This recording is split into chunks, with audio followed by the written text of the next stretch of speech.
from a musical family. My father was a jazz guitarist. When the kids started coming along, he went back to work in a chemical plant, but we played every night after dinner. And I started on a plastic flutophone at 4 and got my flute at 5. And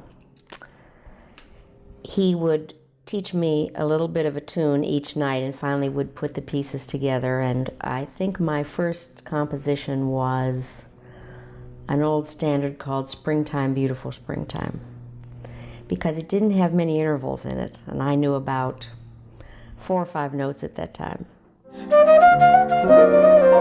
And it was pretty easy for me as a child. The hardest part was, of course, reaching all the keys.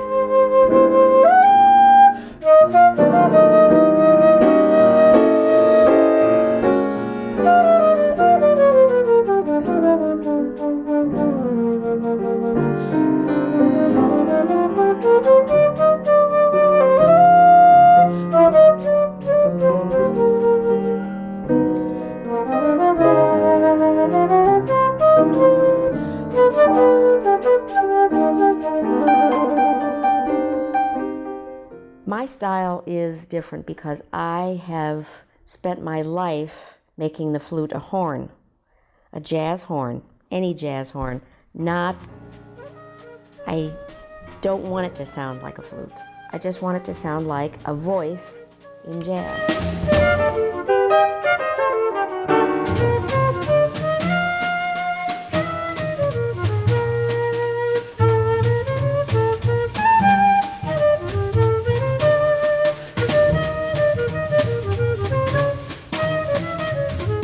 Dizzy told me one time, at James Moody's wedding, when Mike and I played for Moody's wedding, Dizzy said, "You know, you sound like a trumpet player. You don't sound like a flute player." I said, "It's probably because I grew up not having any flute records because Dad listened to big band music and I was copying the trumpet and saxophone soloists, because that's what I could relate to as a horn player."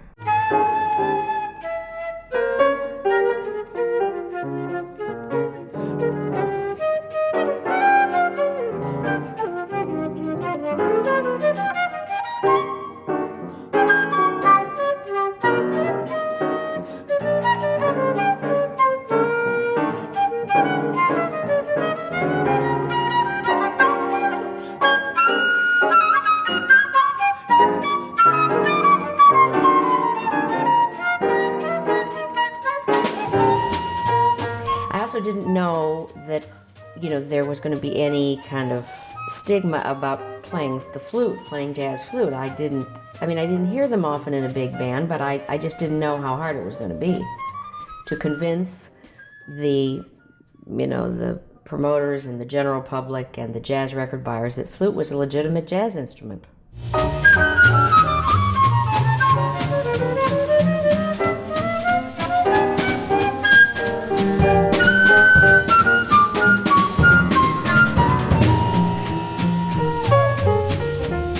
I love the low tones on the flute the best. I love the instrument, especially since I've learned to control it.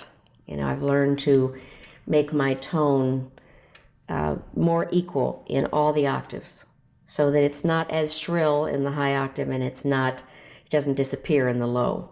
I've tried to make that a part of my process. So I really like all the different timbres it can produce, but I love having this low sonority.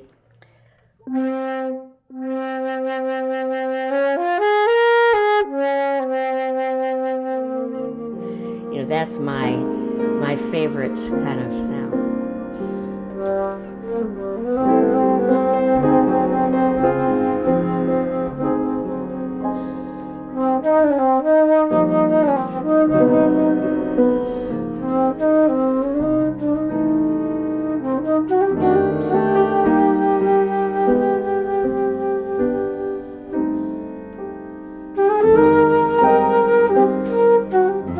American Indian flutes and Japanese flutes are two of my favorites because it's a whole different sound, and it has a lot of air in it. I've worked in this sound to get all the air out.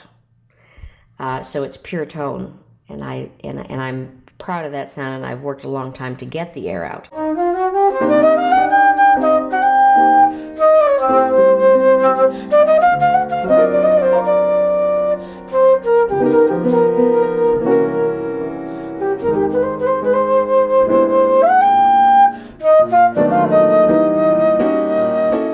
My classical friends and I go over this at all times, is it more difficult to play classical or jazz? Well, my contention is that it's jazz because there isn't the protection of the written note.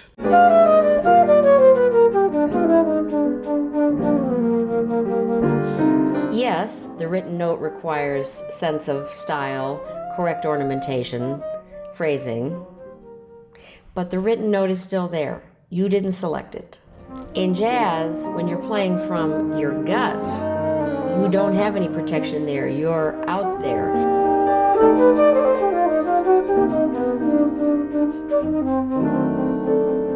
You're not only creating the notes, every single one of them, the rhythms, every single one. You've got to play with attention to what the style is, who came before, who set the parameters. If you want to push them, fine, but you have to know what they were.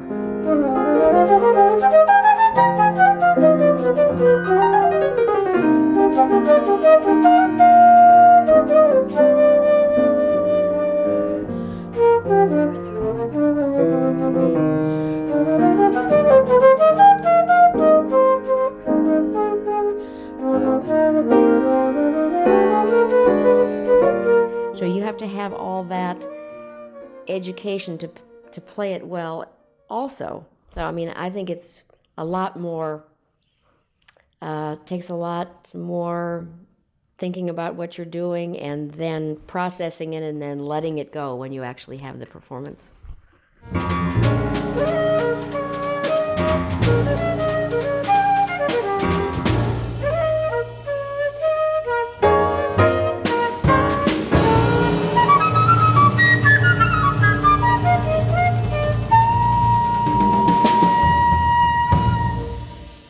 I also am a different player than I thought I would be.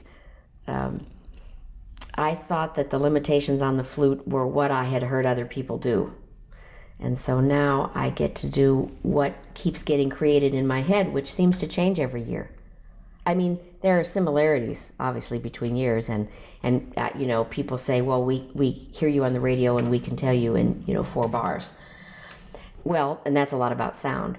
But truly, I'm discovering who I am this year and next year as it goes on. It really is a journey. It's not a style that stays with you. There are certain stylistic elements that stay with you for sure, but I change just about every year. So I guess I've exceeded expectations and I'm creating new ones now.